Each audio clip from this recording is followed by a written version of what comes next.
God, we just come to you right now, Lord God, and we ask that you just be with us, God. I pray that you fill us with your Holy Spirit, Lord God. Whatever it is we're going through, that we can lay it down at your feet right now, Lord God.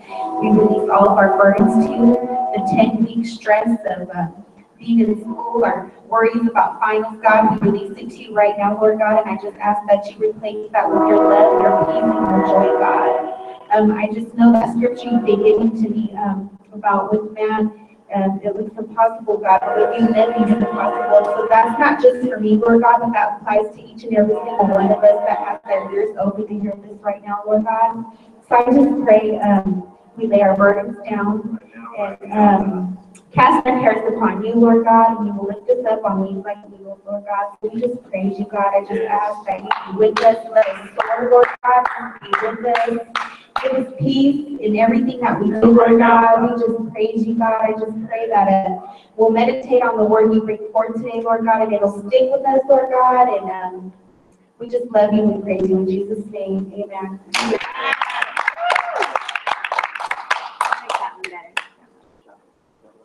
Is that one better?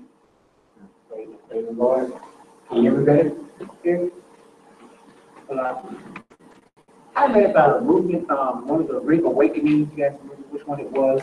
I'll tell you what happened. You tell me what it was and what year it happened.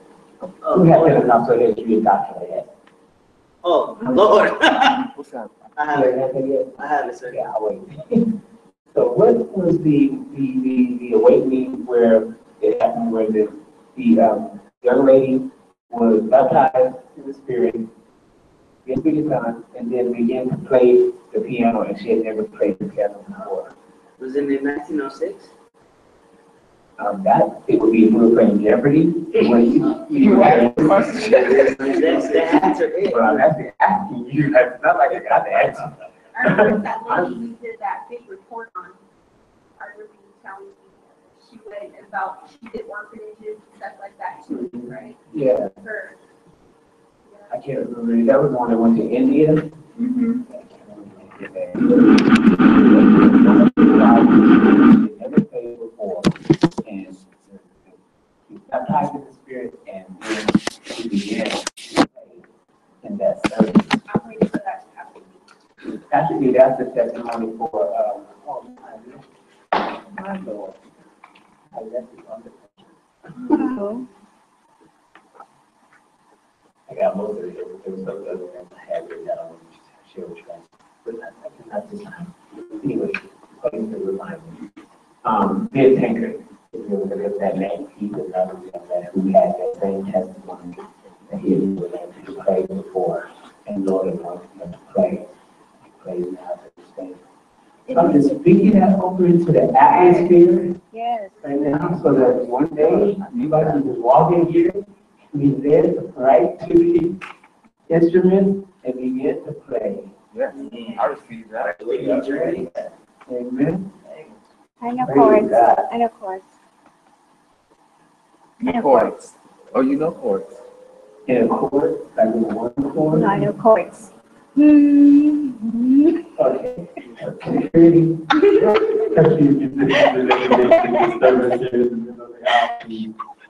Praise God, and thank God we're here for last chapel together in your house.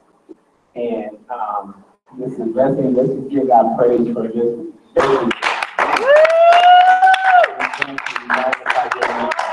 Hallelujah. We made it. From the time we first stepped in here to the time we're not sure exactly what was getting ready to happen.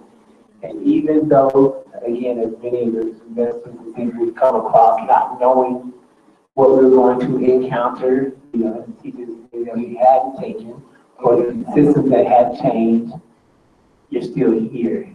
We were watching this movie, and this one guy was saying to his dad, talking about this accident he had when he was younger, and his dad kept saying, "Did you die?" He's like, "What, Dad? You know how much pain it was. Like I went through this go again. Did you die?" Basically, you're here, and that's the testimony. You're here. Amen. Didn't take you out. You didn't stop. You didn't quit. You know, and of course, you don't have to confess that thoughts of quitting did come through your minds. Stop from stopping, because I believe, you know, you're not punished for your thoughts. And then you're crazy because of your actions. Amen. Your actions actually spoke louder than your thoughts. Amen. And so you continue to press forward, and you're still pressing. You know, but this is just one monumental step, you know, to continue to get you closer and closer and closer to your goal. So what I would like to remind you in the process is that the goal is bigger than the degree. And the goal is bigger than the degree. And I'm going to just read a little story to you, and then we'll just kind of take a few points about it there. I'm going to ask you a couple of things too in this. And a familiar story in John chapter 4.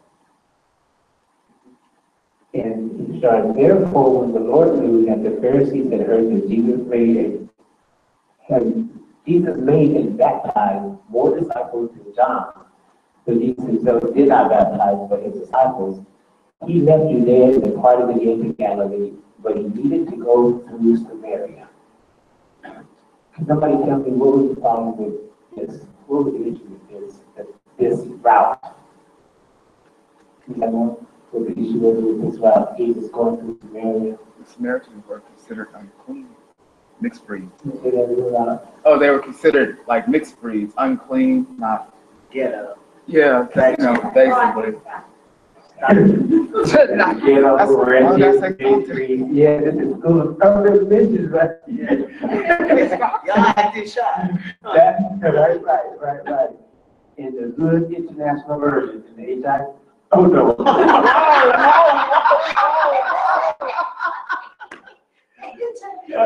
Edit that.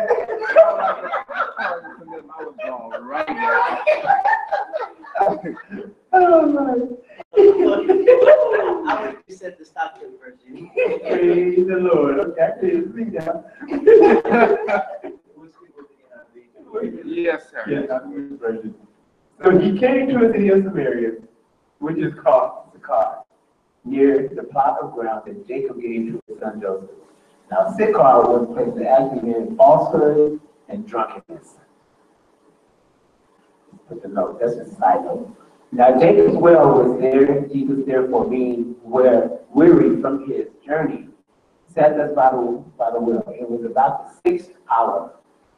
A woman of Samaria came to draw water. Jesus said to her, give me a drink. For his disciples had gone away into the city to buy food. Then the woman of Samaria said to him, how is it that you, being a Jew, ask me for a drink, a Samaritan woman? For Jews have no dealings with Samaritans. For Jews have no dealings with Samaritans. Is this statement still alive in many different ways? Can you put different words in there for blank, have no dealings with blank? For a certain denomination has no dealings with another denomination. Yeah. For a certain side of town has no dealings with another side of town. Wow. But Jesus answered and said to her, if you knew the gift of God, and who it was who says to you, give me a drink, you had asked him, and he would have given you living water. The woman said to him, sir, you have nothing to draw with, and the well is deep. Where then do you get that living water? Are you greater than our father Jacob, who gave us the well and drank from it himself, as well as his sons and his livestock? Jesus answered and said to her, whoever drinks of this water will thirst again. But whoever drinks of the water that I shall give him will never thirst. But the water that I shall give him will become in him a fountain of water springing up into everlasting life. The woman said to him, sir, give me this water, that I may not thirst, nor come here to draw. He said to her, go, call your husband and come here. The woman answered and said, I have no husband. He said to her, you have well said, I have no husband, for you have had 5 husbands. Then the one whom you now have now, and the one you have now had is not your husband, in that you spoke truly. The woman said to him, sir, I perceive that you are a prophet, that you know my business. Right. Our fathers worship on this mountain, and you Jews say that in Jerusalem is the place where we went out to worship. Jesus said to her, woman, believe me, The hour is coming when you will neither on this mountain nor in Jerusalem worship the Father. You worship what you do not know. We know what we worship, for salvation is of the Jews. But the hour is coming, and now is, when the true worshipers will worship the Father in spirit and in truth. For the Father is seeking such to worship him. God is spirit, and those who worship him must worship in spirit and truth. The woman said to him, I know that Messiah is coming, who is called Christ. When he comes, he will tell us all things. Jesus said to her, I who speak to you am he. And at this point, his disciples came, and they marveled that he talked with the woman. Yet no one said, what do you seek for while you're talking with her? The woman then left the water pot, went her way into the city, and said to the men, come see the man who told you all things that I ever did. If this be the Christ. Then they went out of the city and came to him. So it's stop right there. So this woman, this American woman, you guys heard this story many times. What are some of the things that basically stick out to you as far as this story is concerned when it comes to this revelation of what God has shown me through this story that we have heard, that we have read, that we have preached about? Specifically, has been something that stuck out to you about this particular story? That story, what always sticks out to me is just how just that one woman he spoke to, she went and testified to many others, and just by that one person, many people were taken to the Lord because of her. Basically, she was great evangelist. So I was discussing this last night with a friend, and what really fascinated my mind was her ability to have 5. We're theologians in here, so she had 5 husbands. At that time, at that culture, you're a Samaritan woman. You ain't giving 5 men. But she did. So most of the time, that would deplete a woman or a man, for that matter, because there had to be something, some cause, because at that time, it wasn't custom for a woman to leave the husband. It was custom for the man to say, you know what, I'm through with you, I'm gone. And the man would leave her, right? Mm-hmm. So she managed to hold herself together 5 times because it wasn't her choice to leave the husband, it was his choice. So that showed me something, you know, she was a strong woman of character, moral character, and faith. It's something I had to bring them. Something I had to bring them in.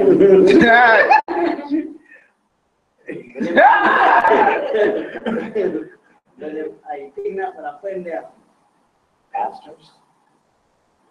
When I have taught this, I like to focus on the fact that the Bible is clear that she left her water pots. And after an encounter with Jesus, the way you used to meet your needs don't matter anymore, because you realize that they were temporary. You know, they were just temporary fixes, just like her 5 husbands and the one she was with now. But after that encounter with Jesus, the Bible, I always like saying that, you know, she left her water pots. Just like when he called the disciples, they left their nets, they left their boats to follow him. So I love this story. Praise God. You know what I love about the story is when we look at it from Jesus' standpoint, we look at the lesson he's showing her as well as others. The lessons he's showing everybody else is we love him, we don't judge him. Mm-hmm. It's easy for him to condemn her. It's easy for him to say, you know, as we already know, Samaritan, we look at them as being a mixed breed of Jews and Gentiles. Mm-hmm. And so rather than him taking the position of judgment, he took the position of correction. Part of loving the person is correcting the person. So, love me, don't judge me. Don't judge me. A lot of great points there that actually sticks out when we see this. And the places like the places you come from, which is just falsehood and drunkenness, seems to me that this place, say the well, or where they came to their thirst, is that they were always needing to go to the place to find something to quench their, to find the water that quenches their thirst. And so that had mentioned too is that what is that area, what is that place, that thing that we always go looking for in order to quench that thirst, to scratch that itch. You know, and a lot of times in that process, I believe we are seduced by substitutes. We're seduced by substitutes. There's things that we have that we allow to come into our lives, basically, pacify or to, I should say, what's that, anesthesia, so type of thing, to give you a temporary relief from the pain, but it doesn't provide healing. So he was telling her, you're going to continue to come to this well if you're coming for that type of water right there. But the water that I have for you, you'll have a thirst again. So her, again, I love it because the story we talked about last time was right at the pool, right? And so we have both of these situations where here's Jesus, and there's not a recognition of who is before them. Yeah. Here it is standing before you. Satisfaction to thirst is right there standing before you, and you're not even recognizing if you knew who I was. Right? And I believe when I think about our relationship, and when I say that, or I say as a general, as being as the body of Christ, is that I believe as much as we have been going to church and studying, that there is still an element of not knowing who he is. Sorry. And I say that is because, if you only knew, who he is, if you only knew the access, if you only knew the divine power, then there would be a need for substitutes. And that's why I say we don't completely know, because we don't usually, I should say, respond in the way to, we sing it, but we usually don't respond to the way of Jesus, you're all I need. So we say it, but we do not live that way. So we go on a quest in this journey, and the quest becomes for satisfying that thirst. Thirst by satisfying it through power, satisfying it through possessions, satisfying it through positions, satisfying it through changing of the conditions. So I seek after these things that I have on my list, and these things are going to satisfy me. We say, as soon as I have this, I will be okay. And how many of you guys have been at that point? And how many of you been at that point that you got that, and then you were like, no, I'm really okay. You were just like, as soon as I get it, I'll be okay. And then you got to be like, no, I'm okay. I didn't know how okay I was. Right. All I need is you, Lord. Right. Is you, Lord. All I need is you. You be like, change your mind, rewind and everything. But it's a lot of times we thinking. Now, mine says that these things will give me that of which I am needing, that of which I hope for. And, you get caught up into some of those things. But then, I don't know about you, but when you have been to a place to where you had it, and you lost it, almost it doesn't have as much value that it had before. And it's not the fact that you lost it and that's, I want to get it back so much, but it's almost to the point of, if it comes back my way, I know what to do. Yes. If it comes back my way, Lord, will you restore, will you renew, will you give me another chance? I now know, what to do with that. And so here we go, we got this lady coming, and he's telling her, if you have this water, if you have what I have to give you, you'll never ever thirst again. And that sounds awesome to her, right? She's like, give me that. Give me that water. But that water comes with a few circumstances, because for her to understand and know that he could provide that water, he had to let her in on a little something like, I know your business. So I'm sure at that point, being in that encounter, a comfortable situation where when your secret is revealed. Mm-hmm. That's not a comfortable situation, when someone knows what you've been trying to keep away from everyone else. Or someone knows, doesn't know you pretty much like those new relationships, right? They don't know my past. They know where I come from. I'm going back to a new place. I'm starting all over again. Yeah. I'm out of church. That's about me. I'm coming in here. But remember, I remember in Isaiah, last week, that he knows all. He knows all. But what I like about in this story though, with him knowing all, guess who he revealed all to? To her. It wasn't about exposing her. And this is really what spoke to me in this, is that, you know, how we get to a point, and I've heard it, especially amongst our older saints. It's only a matter of time. It's only a matter of time. Because God don't like you like us.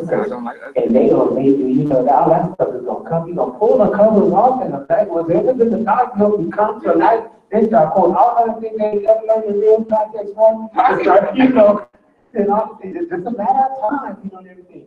So I think it here, this is like, although he could have waited, he could have done it in the crowd. Jesus had many times to be in a crowd, but he went out of his way to this well for this lady for that period of time.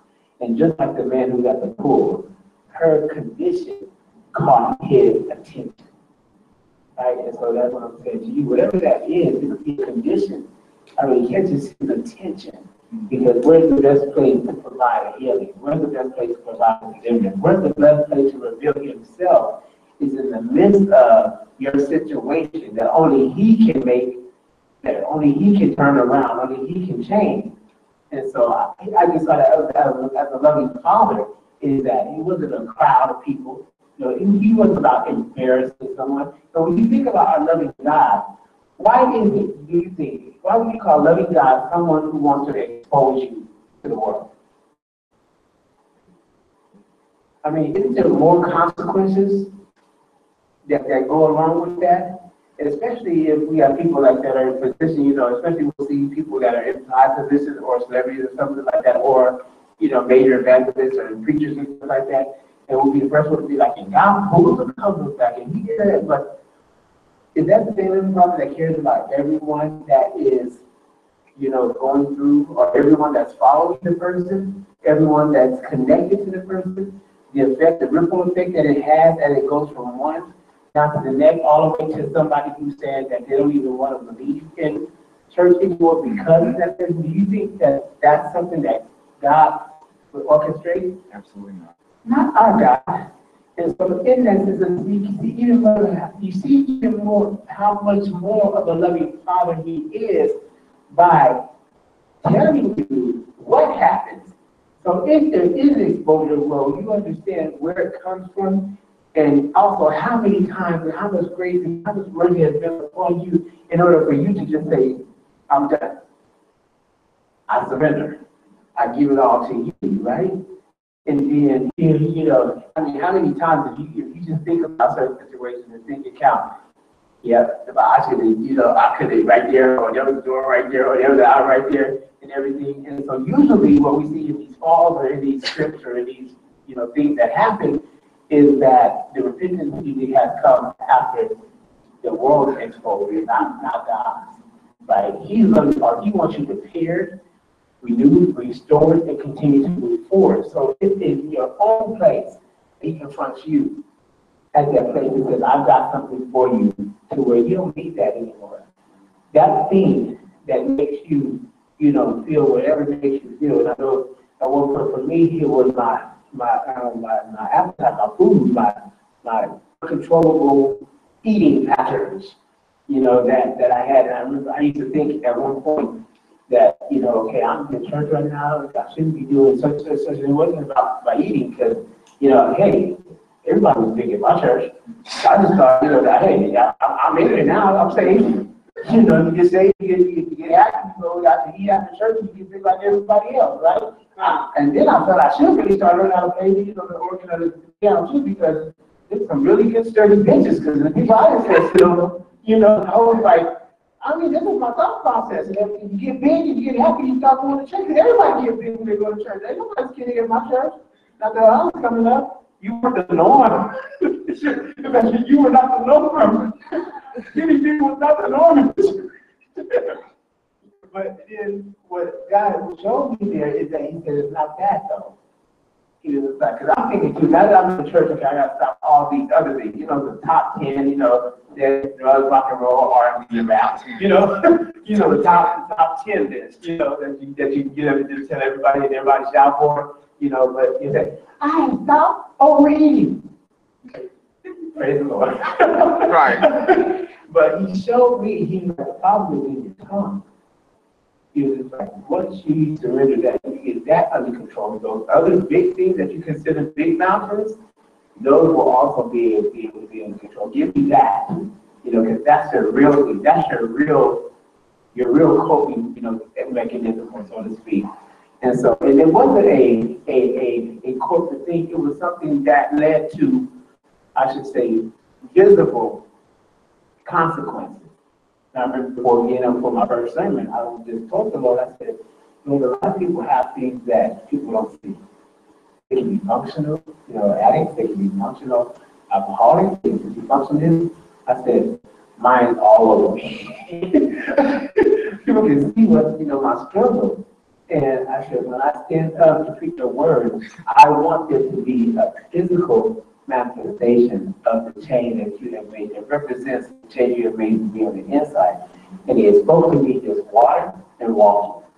And I remember I just moved to Sacramento and there was a pond next to my apartment complex. And I used to do is go out there and walk, preach to the ducks, get ready for, you know, I would preach to the ducks, and I started drinking water. And I remember my doctor telling me it's almost as if I gave my own self like a gastric because I would be so full of water that I wouldn't hardly eat. And so the time before, it was 7 months and before I stepped into my first service, I had lost 100 pounds. And so, but it was just, I was like, well, I get physical manifestation. I said, because I've done this, I've done that, but I had to start connecting that this was a substitute. It was a substitute for so many things that I was longing for, that the real answer was in him. Yes.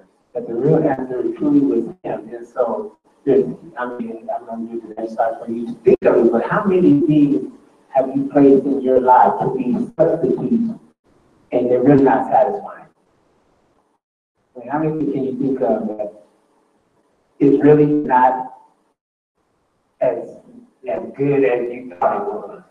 It's really not, the hype is not that great, you know, as you thought it was. And sometimes, come on, the act of going, I mean, put them carefully for people to turn to something else, the routine, the routine of our church life becomes sometimes that same thing because, you know, while we have to have, you know, encouragement of not being weary and well doing and things like that. And that's because sometimes that satisfaction comes in the fact of the act of doing. So I'm being satisfied because I'm no longer doing that, and this is better than doing that. Although this is not fulfilling. And why is it fulfilling?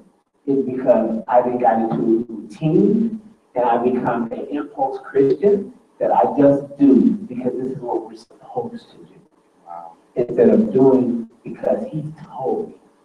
That's what it is. So I operate in that place of which he has called me to operate. Be part of this, do this, because he knows us, right? He says, I know the plans I have for you. So guess what? I know where your thirst is. I know where your hunger is. When he says, I'll satisfy that, he said, totally, it's in that. I told this story before where I told him being full, but not satisfied.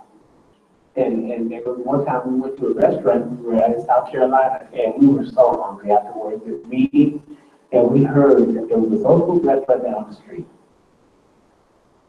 We went, and there were people lined up outside the door. So what does that signify? People waiting in line to go eat. Food must be good, right? Because you know, wherever the crowd goes, there must be something going on, right? So that's the shooting. So food must be good, right?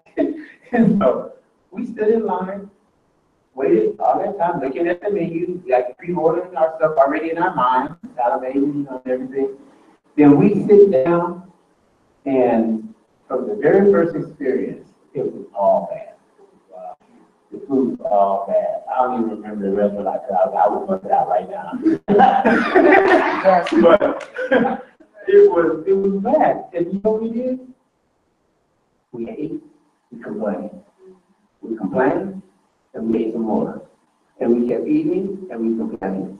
We paid for it, and we complained. We would walk back to the hotel, and we complained. But guess what? They got paid, we ate food, even though we didn't like it. But why? Because we were hungry, and we thought that that would satisfy our hunger. And it did. So we ended up being full, but we didn't end up being satisfied. And so what he's telling her here is that I will give you something that fills you and also that satisfies you.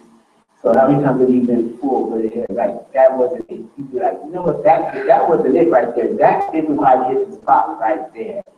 And so what he is telling her at the well is, I will give you water, and you won't thirst anymore. You will be filled to capacity. In fact, you will be fully filled, fulfilled in that purpose. I saw that night what happened with us is when we were walking back to the hotel, we all of a sudden caught an aroma from another direction. It just started coming to us, and we were like, oh man, what's that? We were in mid-conversation, just walking, a bunch of us, and then we just all like, looking over. So we were willing to go walk somewhere. We had no clue. We don't know what city we're in. We don't know what goes on here, but we were willing to go and leave our path that we were on to take a path of something that seemed like it might be better. Because we weren't satisfied. We were full, but we weren't satisfied. People are going to church getting full, but not being satisfied. People are living this life, and they believe that they're being full because they're doing a lot of things, but they're not being satisfied because it's not according to exactly the will of what God has them to do. So it's so important for us to find out there's the right place for us to be. She was at the right place, at the right time, with the right God, with Jesus. To give her, and it wasn't comfortable, so yes, you have to be uncomfortable because when you get that place, will be someone who will reveal to you the things that you don't want to reveal or don't want to deal with. The things you don't want to deal with. Hey, you should be doing your work. You should be turning at the end on time. How come you haven't done that? At that place, it might be uncomfortable. You're dealing with somebody at the well, but your God is saying, but if you will just drink this. I mean, and my question that you have, first of all, because what led her there in the first place is thirst. So not being thirsty is what do you think you need in order to satisfy your thirst? Yes. Are you drinking from the right well? Or do you have the right container? Do you come with it, something that can be full, or is it shallow? Is it something that just gets filled up for a little bit because it's a little thing that satisfies you for a minute, but then you're empty again, And so I'm telling you that the more you get into that place of being filled, I'm studying, about the awakening, the first experience, second experience, third experience, all those experiences. But what I see is that there's continually places of being filled. The psalmist saying, Lord, fill me up, Lord, fill me up, Lord. And go make it a point to get to the well. Make it a point to get to that place where the water is overflowing, because it's so much. We can get past the point of having to always fill up our pot and know that we've been called to fill others, and we've been called that the water should be flowing out of us.